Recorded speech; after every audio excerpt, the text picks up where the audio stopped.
Hello दोस्तों, आज की इस क्लास में हम 25 पे जीके के टॉप क्वेश्चंस पढ़ेंगे जो हाल फिलहाल के किसी भी एग्जाम के लिए बेहद ही ज़रूरी है। तो ध्यान से ज़रूर देखिएगा और कमेंट करके ज़रूर बताइएगा कि 25 क्वेश्चंस में से आपको कितना क्वेश्चंस याद था। तो आपका फर्स्ट नंबर सवाल कह रहा है कि सिंधु घाटी सभ्यता का सबसे उत्तरी स्थल कौन सा माना जाता है। तो सिंधु घाटी सभ्यता का सबसे उत्तरी स्थल कौन सा माना जाता है दोस्तों? तो लोथल माना जाता है। लोथल ऑप्शन नंबर ए हो जाएगा इसका आंसर। ठीक है दोस्तों, लोथल। अगला प्रश्न देख लेते हैं कि हड़प्पा सभ्यता में अग्निकुंडों के परिणाम किस स्थल से मिले हैं। तो हड़प्पा सभ्यता में अग्निकुंडों के परिणाम किस स्थल से मिले हैं दोस्तों? तो लोथल स्थल से मिले हैं। ऑप्शन नंबर ए हो जाएगा इसका आंसर, ए नंबर। अगला प्रश्न देख लेते हैं, सिंधु सभ्यता की लिपि के बारे में कौन सा कथन सही है। तो सिंधु सभ्यता की लिपि के बारे में कौन सा कथन सही है दोस्तों? तो यह पूरी तरह पढ़ी जा चुकी है। ऑप्शन नंबर ए हो जाएगा इसका आंसर, ए नंबर। यह पूरी तरह से पढ़ी जा चुकी है, कथन सही है। और ऋग्वेद में कुल कितने मंडल है। तो ऋग्वेद में कितने कुल मंडल है दोस्तों? तो 8 मंडल है, 8 मंडल। ठीक है। वैदिक काल में सभा और समिति किससे संबंधित है। तो सभा और समिति किससे संबंधित है दोस्तों वैदिक काल में? तो धार्मिक अनुष्ठान। ऑप्शन नंबर ए हो जाएगा इसका आंसर, ए नंबर। 6 नंबर प्रश्न कर रहा है, बौद्ध धर्म में त्रिपिटक मुख्यतः किस भाषा में लिखे गए। तो बौद्ध धर्म में त्रिपिटक मुख्यतः किस भाषा में लिखे गए थे दोस्तों? तो संस्कृत भाषा में लिखा गया था। ऑप्शन नंबर ए हो जाएगा इसका आंसर। अगला प्रश्न देख लेते हैं, 7 नंबर क्वेश्चन कर रहा है कि जैन धर्म के प्रथम तीर्थकर कौन माने जाते हैं। तो तीर्थकर जैन धर्म के कौन माने जाते हैं दोस्तों? तो पार्यवश्यनाथ। ऑप्शन नंबर पार्यवश्यनाथ। ऑप्शन नंबर ए हो जाएगा इसका करेक्ट आंसर, ए हो जाएगा पार्यवश्यनाथ। अगला प्रश्न देख लेते हैं, 8 नंबर का रहा है कि बुद्ध के महापरिनिर्वाण का स्थल कौन सा है। तो सरनाथ। ऑप्शन नंबर ए हो जाएगा इसका आंसर, ए नंबर, सरनाथ हो जाएगा। 9 नंबर प्रश्न कर रहा है, मौर्य साम्राज्य में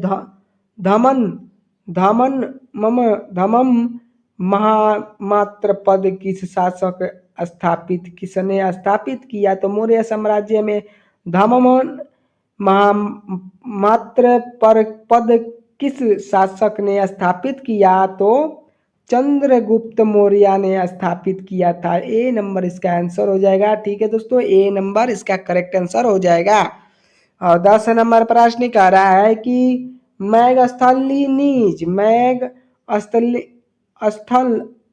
स्थलनीज किस शासक के दरबार में आया था।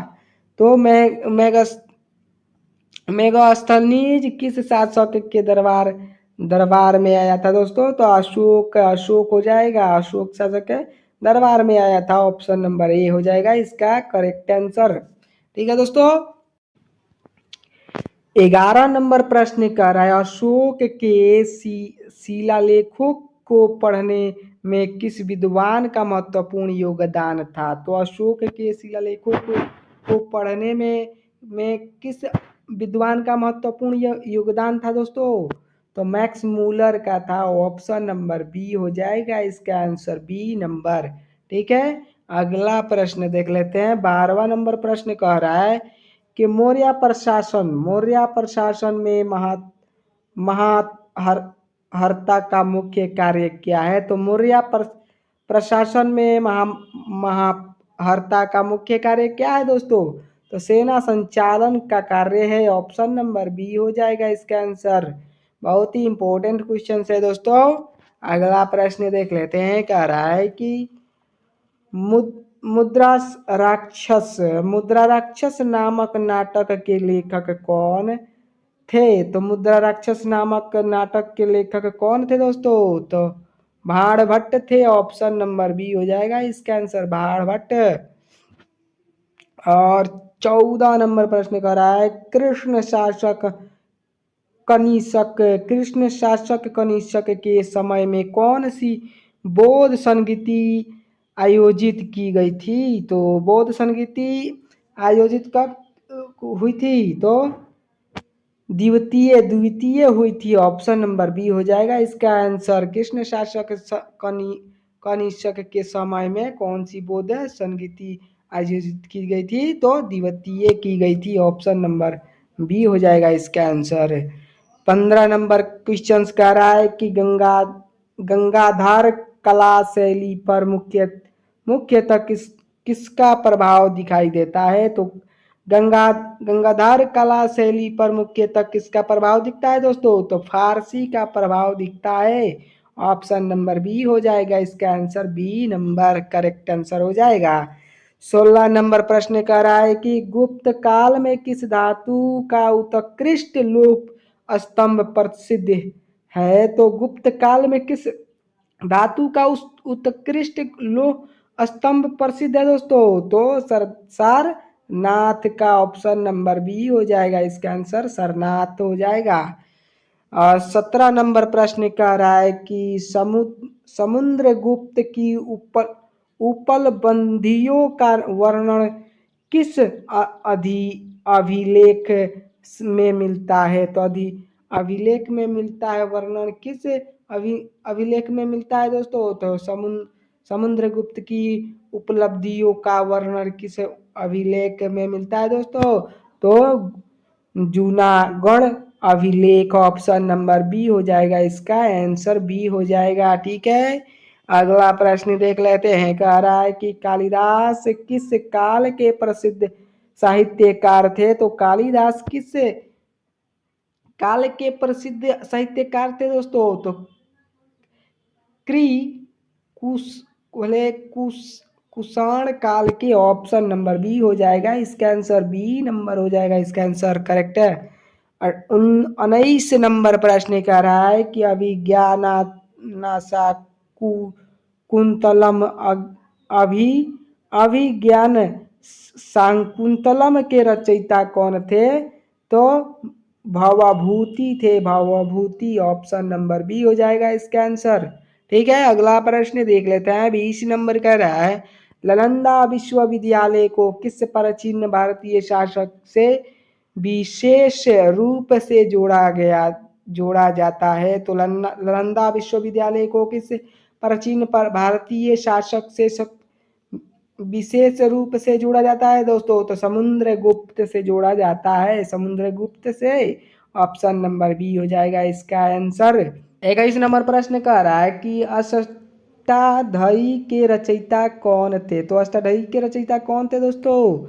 तो कात्यायन थे, कात्यायन। ऑप्शन नंबर सी हो जाएगा आंसर, अष्टाध्यायी के रचयिता हैं। ठीक है, अगला प्रश्न देख लेते हैं। कह रहा है कि महाभाष्य के रचना किसने की थी? तो चरक ने की थी महाभाष्य की रचना। ठीक है, सी नंबर इसका आंसर हो जाएगा करेक्ट आंसर। ओके, अगला प्रश्न देख लेते हैं। 23वां नंबर की बृहत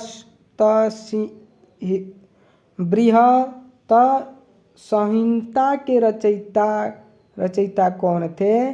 तो ब्रह्मांडगुप्त थे, ब्रह्मगुप्त। ऑप्शन नंबर सी हो जाएगा इसका आंसर। अगला प्रश्न देख लेते हैं। 24वां नंबर कह रहा है कि प्राचीन भारत में तक्षशिला किसके लिए प्रसिद्ध थी? तो प्राचीन भारत में तक्षशिला किसके लिए प्रसिद्ध थी दोस्तों? तो लौह उत्पादन के लिए प्रसिद्ध थी, लौह उत्पादन। ओके, ठीक है, सी नंबर इसका आंसर हो जाएगा, सी नंबर। 25वां नंबर प्रश्न कह रहा है कि नाट्य शास्त्र के रचयिता किसे माना जाता है? तो नाट्य शास्त्र के रचयिता किसे माना जाता है दोस्तों? तो भास को माना जाता है। ऑप्शन नंबर सी हो जाएगा इसका आंसर, सी नंबर। ठीक है दोस्तों, बहुत ही इंपॉर्टेंट क्वेश्चन था, तो कमेंट करके ज़रूर बताइएगा कितना क्वेश्चन आपको याद था, और अपने दोस्तों के पास शेयर ज़रूर करिएगा। और सब्सक्राइब लाइक ज़रूर कर दीजिएगा। ओके ठीक है, बाय बाय।